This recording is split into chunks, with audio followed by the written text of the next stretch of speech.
தனுசு ராசி என்பர்களுக்கு இந்த நவம்பர் மாதம் கிரகங்கள் எல்லாமே கொஞ்சம் வக்கரத்தன்மையோட குரு பகவானே வக்கரத்தன்மையோட இருக்கிறார். 8ஆம் இடத்துல இருக்கிறதுனால கொஞ்சம் பாதிப்புகள் ஜாஸ்தியாக இருக்கும்.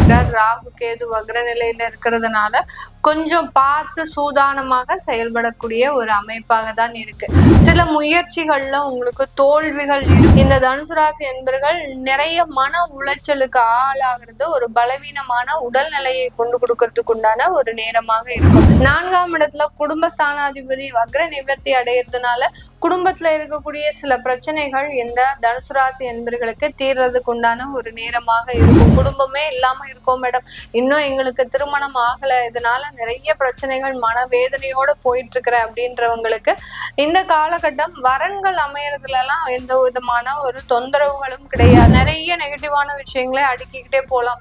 அதையெல்லாம் சொல்லும் போது அங்க உங்களுடைய மன உளைச்சல்ன்றது அதிகமாகும். அதனால தொழில் சம்பந்தப்பட்ட விஷயத்துல உற்பத்தி சார்ந்த தொழில் இருக்கிறீங்க அப்படின்னா உங்களுடைய ப்ரொடக்ஷனுடைய அளவை கம்மி பண்ணிக்கோங்க. அதிகமாக நீங்க எந்த விதமான ஒரு ப்ரொடக்ஷனும் பண்ணாம என்ன ஆர்டர்ஸ் வந்திருக்கோ அதுக்கு தகுந்த மாதிரியான ஒரு ப்ரொடக்ஷன் மாத்திரம் வச்சுக்கோங்க. இந்த நவம்பர் மாதம் எதிர்பார்த்த லாபங்கள் அப்படின்றது கண்டிப்பாக வராது. நகை சம்பந்தப்பட்ட தொழில்ல இருக்கிறவங்களுக்கு இந்த காலகட்டம் ரொம்ப ஒரு பின்னடைவை கொடுக்கறதுக்கு உண்டான ஒரு நேரம்.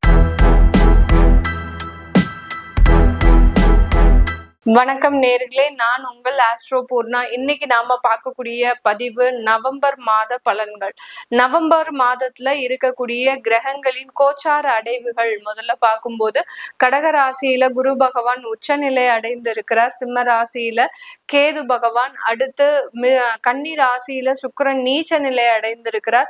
சூரியனாகப்பட்டவர் துலாம் ராசியில நீச்ச நிலை அடைந்திருக்கிறார். அடுத்து விருச்சிக ராசியில செவ்வாய் ஆட்சி பெற்று புதன் அதோட சேர்ந்து இணையக்கூடிய ஒரு கிரகமாக இருக்கு விருச்சிக ராசியில.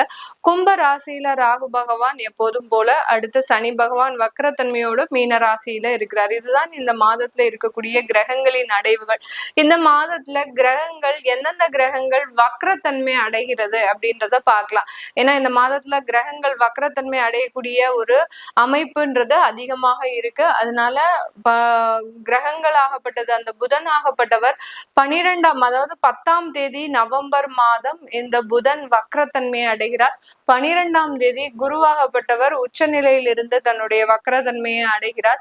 இந்த 2 கிரகங்கள் வக்ரத்தன்மையோட இருக்கிறதோட இன்னும் 3 கிரகங்கள் ராகு கேது எப்போதுமே வக்ர கிரகங்கள், சனி பகவான் வக்ரத்தன்மையோட இருக்கிறார் ஆல்ரெடி. இது எல்லாமே மொத்தம் 5 கிரகங்கள் இந்த மாதத்துல வக்ரத்தன்மையோட இருக்குது. இந்த மாதத்துல கிரகங்களின் பெயர்ச்சிகள் ஏதாவது இருக்குதா அப்படின்னு கேட்டோம்னா, இந்த சுக்கிரனாகப்பட்டவர் மாதம் பிறந்த உடனே 3ஆம் தேதி தன்னுடைய நீச்ச நிலையிலிருந்து தன்னுடைய சொந்த வீடான ஆட்சி வீட்டிற்கு துலாம் ராசிக்கு பெயர்ச்சியாகி வருகிறார். அடுத்து இதே மாதத்துல இறுதியில 24ஆம் தேதி அதாவது 26ஆம் தேதி நவம்பர் மாதம் தன்னுடைய ஆட்சி வீட்டில இருந்து தன்னுடைய 2ஆம் வீடான அந்த விருச்சிக ராசிக்கு அந்த சுக்கிரனாகப்பட்டவர் பெயர்ச்சி ஆகிறார். சூரியன் 17ஆம் தேதி நவம்பர் மாதம் அந்த தன்னுடைய நீச்ச வீட்டில இருந்து விருச்சிக ராசிக்கு பெயர்ச்சியாகி போகிறார். இதுதான் இந்த மாதத்துல இருக்கக்கூடிய கிரகங்களின் தன்மைகள்.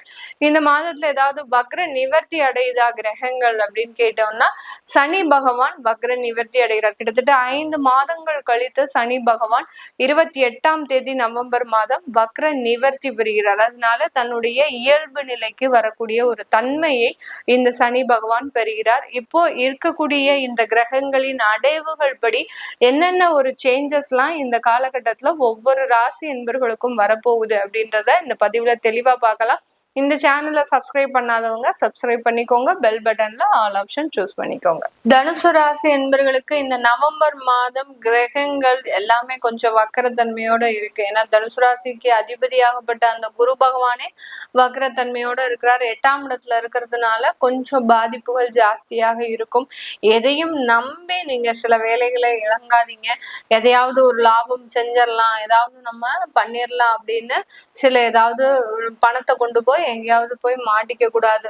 மாட்டிக்கிட்டீங்க அப்படின்னா ஒரு 6 மாச காலகட்டத்துக்கு இதுவே ஒரு பெரிய பிரச்சனையாக தான் இந்த தனுசு ராசி என்பர்களுக்கு இருக்கும். இந்த தனுசு ராசி என்பர்களுக்கு கிட்டத்தட்ட களத்திராதிபதியும் வக்கரமாக இருக்கிறார். 4ஆம் இடத்துல இருக்கிறார். ராகு கேது வக்ர நிலையில இருக்கிறதுனால கொஞ்சம் பார்த்து சூதானமாக செயல்படக்கூடிய ஒரு அமைப்பாக தான் இருக்கு. சில முயற்சிகள்ல உங்களுக்கு தோல்விகள் இருக்கும். என்னதான் நீங்க முயற்சி செய்து ஒரு அதிகமான ஒரு பிரச்சனைகள்ல இருந்து வெளியில வந்துடணும் அப்படின்னு நினைச்சா கூட திரும்ப அதே இடத்துல நிக்கிற மாதிரிதான் உங்களுடைய கால சூழ்நிலைகள் இருக்கு இப்போதைக்கு. அதனால கொஞ்சம் ஒரு 2 months பிரேக் மாதிரி இருக்கக்கூடிய வேலைகளை அப்படியே பாருங்க. இருக்கக்கூடிய தொழில்களை அப்படியே செஞ்சுட்டு வாங்க. நம்மளுக்கு தொழில்ல லாபம் இல்லையே, நம்மளுடைய வேலையில பெரிய அளவுக்கு ஒரு நிம்மதியான ஒரு சுச்சுவேஷன் இல்லையே அப்படின்னு எதுவுமே யோசிக்க வேண்டாம். இந்த தனுசு ராசி என்பர்கள் இந்த மாதிரி யோசிச்சீங்க அப்படின்னா தேவையில்லாத ஒரு மன தொந்தரவுகள்ல மாட்டிக்கக்கூடிய ஒரு நேரம். அடுத்து பலவீனமாகிறதுக்கும் உண்டான ஒரு நேரமாக இருக்கு. அர்த்தாஷ்டம சனி உங்களுக்கு இந்த மாதத்தின் இறுதியில ஸ்டார்ட் ஆகுது. அந்த சனி இயல்பு நிலைக்கு திரும்புறதுனால அந்த அர்த்தாஷ்டம சனி அப்படின்றது துவங்கக்கூடிய ஒரு அமைப்பாக இருக்கு. அதனால இந்த தனுசு ராசி என்பர்கள் நிறைய மன உளைச்சலுக்கு ஆளாகிறது ஒரு பலவீனமான உடல்நிலையை கொண்டு கொடுக்கறதுக்கு உண்டான ஒரு நேரமாக இருக்கும். நிறைய பேருக்கு இந்த தனுசு ராசி என்பர்களுக்கு கேஸ்ட்ரிக் ஒபிசிட்டி சம்பந்தப்பட்ட சில பிரச்சனைகள் இந்த காலகட்டம் வருவதற்குண்டான ஒரு நேரமாக இருக்கு. எங்கேயாவது நம்ம ஏதாவது ஒரு விஷயத்துல நம்ம ரொம்ப பார்த்து செய்யக்கூடிய தனுசு ராசி அன்பர்களாக இருந்தாலும் இந்த மாதத்துல இந்த மாதிரியான ஃபுட் அலர்ஜிஸ் வர்றதுக்குண்டான ஒரு நேரம். எங்கேயாவது இருந்து ஏதோ ஒண்ணு சின்னதா சாப்பிட்டுருப்பீங்க, நண்பர்கள் கொடுத்தாங்க அப்படின்னு சொல்லி சாப்பிடுவீங்க. அதனால சின்னதா ஒரு தேவையில்லாத ஒரு உடல் பலவீனங்களை ஏற்படுத்துறதுக்கு உண்டான ஒரு அமைப்பாக தான் இருக்கும். திடீர்னு நெஞ்சு அடைச்சிரும். நெஞ்சு அடைச்ச உடனே நமக்கு ஏதோ பயமாக இருக்கும். அர்த்தாஷ்டம சனி அந்த மாதிரியாகலாம் அந்த ஒரு மன பதட்டத்தை கொடுக்கறதுக்கு உண்டான ஒரு நேரமாக தான் இந்த தனுசு ராசி என்பர்களுக்கு இருக்கு. அதனால உங்களுடைய தசாபுத்தி நல்லா இருக்கக்கூடிய இந்த பட்சத்துல எந்த விதமான பெரிய பாதிப்புகளும் வராது. ஒரு 1 மந்த்துக்கு அப்படியே இருக்கக்கூடிய ஒரு கால சூழ்நிலைகளை தள்ளுறதுக்கு தான் இந்த தனுசு ராசி என்பர்கள் பார்க்கணுமே ஒழிய புதிய முயற்சிகள்ல ஈடுபடக்கூடாது. ஏதாவது அரசாங்க உத்தியோகத்துல உங்களுக்கு ஏதாவது வழக்குகளே இருக்கு அப்படின்னா இந்த காலகட்டம் அதற்குண்டான வாய்தாவை வாங்கிக்கோங்க. வாய்தா வாங்கிக்கிட்டீங்க, இப்போ போய் நீங்க அதை ப்ரெசென்ட் பண்ணாம இன்னும் வேற சூழ்நிலையில நீங்க அங்க போய் ப்ரெசென்ட் ஆனீங்கன்னா தான் அதற்குண்டான பிரச்சனைகள் பெரிய அளவுக்கு கடுமையாக இருக்காது. இப்போ போய் நீங்க அங்க போய் முன்னாடி போய் நின்னீங்கன்னா அந்த பிரச்சனைகள் இன்னமும் பூதாகாரமாக வெடிக்கிறதுக்கு உண்டான ஒரு அமைப்பாக தான் இருக்க போகுது. 4ஆம் இடத்துல குடும்பஸ்தானாதிபதி வக்ர நிவர்த்தி அடையிறதுனால குடும்பத்துல இருக்கக்கூடிய சில பிரச்சனைகள் இந்த தனுசு ராசி என்பர்களுக்கு தீர்றதுக்கு உண்டான ஒரு நேரமாக இருக்கும். குடும்பமே இல்லாம இருக்கோம் மேடம், இன்னும் எங்களுக்கு திருமணம் ஆகல, இதனால நிறைய பிரச்சனைகள் மனவேதனையோட போயிட்டு இருக்கிற அப்படின்றவங்களுக்கு இந்த காலகட்டம் வரன்கள் அமையறதுல எல்லாம் எந்த விதமான ஒரு தொந்தரவுகளும் கிடையாது. ஏன்னா உங்களுடைய களத்திராதிபதி அந்த 11ஆம் இடத்துல சஞ்சரிக்கிறதுனால ரிவர்ஸ்ல போறாரு. இந்த மாதத்துல பாத்தீங்கன்னா புதன் வக்ரத்தன்மை அந்த புதனாகப்பட்டவர் அந்த 11ஆம் இடத்துல வக்ரத்தன்மை அடையிறதுனால அந்த கண்டிப்பாக உங்களுக்கு வரன் அமையறதுல எந்த விதமான ஒரு தொந்தரவுகளும் இருக்காது. வரனை மட்டும் பாருங்க. வேலை சம்பந்தப்பட்ட விஷயத்துல பிரச்சனை இருந்தா அதையும் கண்டுக்காதீங்க. தொழில் சம்பந்தப்பட்ட விஷயத்துல பிரச்சனை இருந்தா அதையும் கண்டுக்காதீங்க. உங்களுக்கு என்ன வரன்கள் வருது, என்ன மாதிரியாக இருக்கு, உங்களுக்கு மேட்ச் ஆகுதா, இதை மாத்திரம் ஒரு வேலையாக ஒரு மாசம் எடுத்து பாருங்க. இந்த தனுசு ராசி என்பர்களுக்கு பெருமளவு ஒரு பிரச்சனைகள் வராத ஒரு நேரமாக தான் இருக்கும். உங்களுடைய பாக்கியஸ்தானாதிபதியாகப்பட்ட அந்த சூரியன் உங்களுடைய விரயஸ்தானத்திற்கு வர்றதுனால அப்பா மூலமாக சில மருத்துவ செலவுகள் ஏற்படுறதுக்கு உண்டான ஒரு அமைப்பாக இருக்கும். தந்தை வழி உடல் தொந்தரவுகள்ல சில பாதிப்புகளும் ஏற்படுறதுக்கு அமைப்புகள் அதிகமாக இருக்கு. ஏற்கனவே தனுசு ராசி என்பர்களினுடைய தந்தை உடல் பாதிப்புகள்ல இருக்கிறாரு அப்படின்னா அதுல சில தேவையில்லாத ஒரு இழப்புகளோ இல்ல ஒரு உடல் பலவீனங்கள் அதிகரிக்கிறதுக்கோ அவங்க மூலமாக சில மனவேதனைகளை அனுபவிக்கிறதுக்கோ உண்டான நேரமாக இருக்கும். சொத்து சம்பந்த சம்பந்தப்பட்ட பிரச்சனைகள்ல இருந்து ஏதாவது வழக்குகள் வர்றதுக்கு அமைப்புகள் இருக்கு. சொந்த வீட்டுல இருக்கக்கூடியவர்களுக்கு அந்த வீட்டுல இருக்கும்போது தேவையில்லாத உடல் தொந்தரவுகளும் வேலை இழப்புகளும் ஏற்படுவதற்குண்டான ஒரு நேரமாக தான் இந்த நவம்பர் மாதம் இருக்கு. அதனால நம்ம நிறைய நெகட்டிவான விஷயங்களை அடுக்கிக்கிட்டே போலாம். அதையெல்லாம் சொல்லும் போது அங்க உங்களுடைய மன உளைச்சல்ன்றது அதிகமாகும். அதனால இருக்கக்கூடிய வேலைகளை அப்படியே செய்யுங்க. எந்த விதமான சில டெவலப்மெண்ட்டும் பண்ணணும் அப்படின்னு இந்த தனுசு ராசி என்பர்கள் நினைக்க வேண்டாம். நினைச்சீங்க அப்படின்னா அதுல ஏதாவது ஒரு பாதிப்புகள் பின்னடைவு ஏற்படுவதற்குண்டான ஒரு நேரமாக இருக்கும்.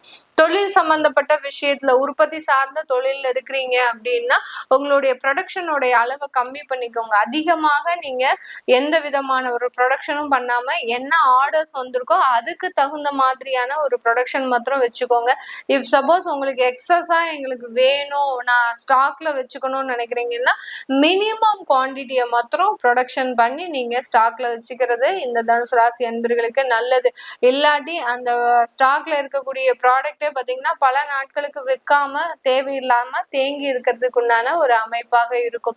ரீட்டைல் சம்பந்தப்பட்ட பிசினஸ்ல இருக்கிறவங்க, ஷாப் இந்த மாதிரியான ஒரு பிசினஸ் ரன் பண்ணிட்டு இருக்கிறவங்களுக்கு இந்த காலகட்டம் உங்களுடைய வருமான அதிகரிப்பு அப்படின்றது கொஞ்சம் சரிவை அடையறதுக்குண்டான ஒரு நேரம். நீங்க எதிர்பார்த்த லாபங்கள் வராது. கரெக்டா உங்களுக்கு அந்த குரு பகவான் 8ஆம் இடத்துக்கு வந்ததுனால இந்த நவம்பர் மாதம் எதிர்பார்த்த லாபங்கள் அப்படின்றது கண்டிப்பாக வராது. நகை சம்பந்தப்பட்ட தொழில்ல இருக்கிறவங்களுக்கு இந்த காலகட்டம் ரொம்ப ஒரு பின்னடைவை கொடுக்கறதுக்கு உண்டான ஒரு நேரம். இந்த தனுசு ராசி என்பர்களுக்கு நகை சம்பந்தப்பட்ட தொழில்ல இருக்கிறவங்களுக்கு, ரீட்டைல்ல இருக்கிறவங்களுக்கு லாபம் இருந்தாலும் ப்ரொடக்ஷன்ல இருக்கிறவங்களுக்கு பெரிய அளவுக்கு ஒரு பின்னடைவை சந்திக்கக்கூடிய ஒரு நேரமாக இருக்கும். கமிஷன் சம்பந்தப்பட்ட தொழில்ல இருக்கிறவங்க நல்ல ஒரு வளர்ச்சி மிகுந்த ஒரு காலகட்டமாக இருக்கும். ஏன்னா உங்களுடைய 2ஆம் வீட்டு அதிபதியே 4ஆம் இடத்துல இருக்கிறதுனால கண்டிப்பாக கமிஷன் தொழில எல்லாம் நல்ல வருமான வளர்ச்சி அப்படின்றது கண்டிப்பாக இருக்கும். மறைமுக வருமானம் இதெல்லாம் நிறைய கிடைக்கிறதுக்கு உண்டான ஒரு நேரம். இல்லீகலாக வரக்கூடிய வருமானங்களும் அதிகரிக்கக்கூடிய ஒரு நேரமாக தான் இந்த ராசி என்பர்களுக்கு இருக்க போகுது. இது எல்லாமே நம்ம கோச்சார நிலவரப்படி பலன்களை கணிச்சு சொல்லியிருக்கிறோம். உங்களுடைய சுய ஜாதக தசாபுத்தி பலன்களை பார்க்கணும் விருப்பப்படுறவங்க as usual நீங்க கீழே இருக்கிற நம்பருக்கு வாட்ஸ்அப்ல மெசேஜ் அனுப்பலாம். உங்களுடைய ஜாதகம் எழுதணும், குழந்தைகளுக்கு ஜாதகம் எழுதணும், நியூமராலஜி படி பெயர் வைக்கணும்னு நினைக்கிறவங்களும் கீழே இருக்கிற நம்பருக்கு நீங்க மெசேஜ் அனுப்பலாம். உங்களிடமிருந்து விடைபெறுவது உங்கள் ஆஸ்ட்ரோ பூர்ணா. நன்றி, வணக்கம்.